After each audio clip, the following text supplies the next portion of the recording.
வணக்கம் அன்பு உள்ளங்களே, பாருங்க உறவுகளே, இது என்னன்னு சொல்லி தெரியுதா? இது எங்களோட உடம்புக்கு நோய் எதிர்ப்பு சக்தியை உருவாக்கக்கூடிய இறைச்சி தான் இந்த இறைச்சி. உங்களுக்கு தெரியாத ஒரு புதுமையான இறைச்சி ஒன்றுமில்லை. இது மாட்டிறைச்சி. நிறைய பேருக்கு தெரியாது. என்னென்னுச்சுன்னா, நீங்கள் மாட்டிறைச்சி வாரத்தில் ஒரு முறையோ இல்லைன்னுச்சுன்னா மாதத்தில் 2 முறை சாப்பிட்டு கொண்டு வந்தால் எங்களோட உடம்புல நோய் எதிர்ப்பு சக்தி அதிகரிக்கும். இது நான் சொல்லல, பல ஆராய்ச்சிகளில் கண்டுபிடிக்கப்பட்ட ஒரு உண்மை. அதாவது ஆங்கில மருத்துவத்தில் போய் கேட்டிங்கன்னு ஆன்டிபயோட்டிக் குடிக்க சொல்லிக்கணும். இது ஆயுர்வேத மருத்துவத்தில் போய் பார்த்தீங்கன்னு சாப்பாட்டு முறையிலேயே எங்களோட உடம்புல நோய் எதிர்ப்பு சக்தியை உருவாக்கலாம். இது நான் உங்களுக்கு சொல்லல, பார்த்தீங்கன்னு பல ஆராய்ச்சிகளில் சொல்லப்பட்ட ஒன்று.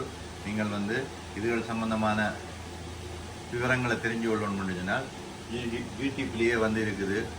டாக்டர் சிவராமன் என்று அவற்றை ஸ்பீச்சுகள் எல்லாம் கேட்டீங்கன்னுச்சுனால் அவர் ஒவ்வொன்றிலையும் சாப்பாடுகளில் நீங்கள் உங்களோட உடம்பை ஹெல்த்தியாக அப்படி வச்சிருக்கிறது, உடம்பை ஆரோக்கியமாக அப்படி வச்சிருக்கிறன்னு சொல்லி நிறைய பதிவுகள் பதிவிடுறவர்.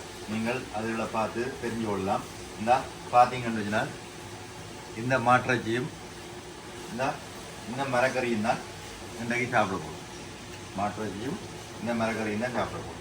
நாங்கள் இதை கறியாயும் வச்சு சாப்பிடலாம். இல்லைன்னு சொல்லினால் நீங்கள் ஃப்ரை பண்ணியும் சாப்பிடலாம்.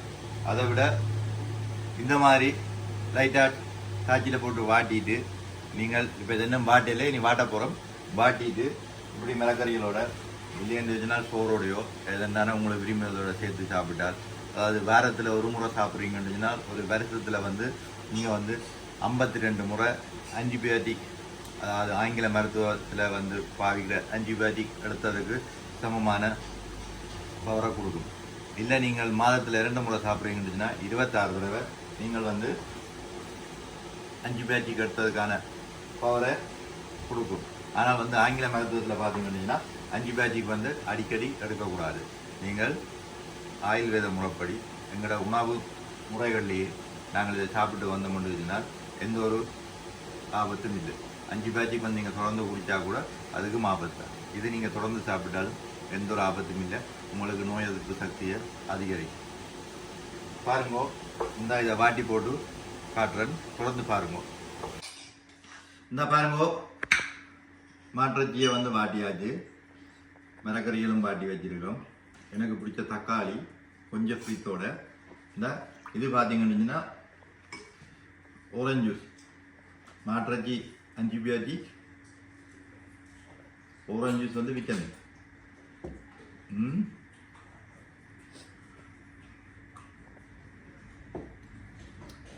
இப்படி வாட்டிட்டு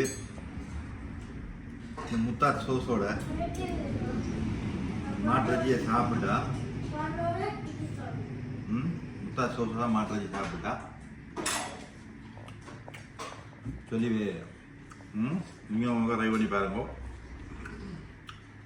எனக்கு தக்காளியெல்லாம் சேர்த்து சாப்பிட விருப்பம், அதனால தக்காளியெல்லாம் எடுத்து வச்சுக்கேன். நீங்களும் விரும்பினா சேர்த்து சாப்பிடலாம்.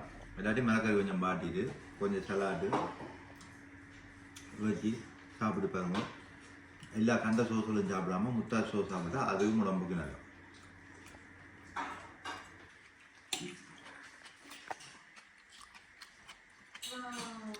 அப்படி இருக்கு சாப்பாடு. நீங்களும் செய்து சாப்பிட்டு கொமெண்ட்ஸில் எழுதுங்க.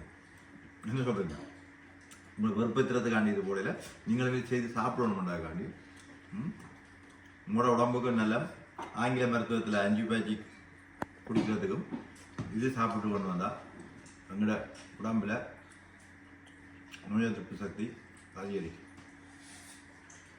இன்னொரு காணொலியில் இதே மாதிரி வேறு வீடியோக்களோட சந்திப்போம்.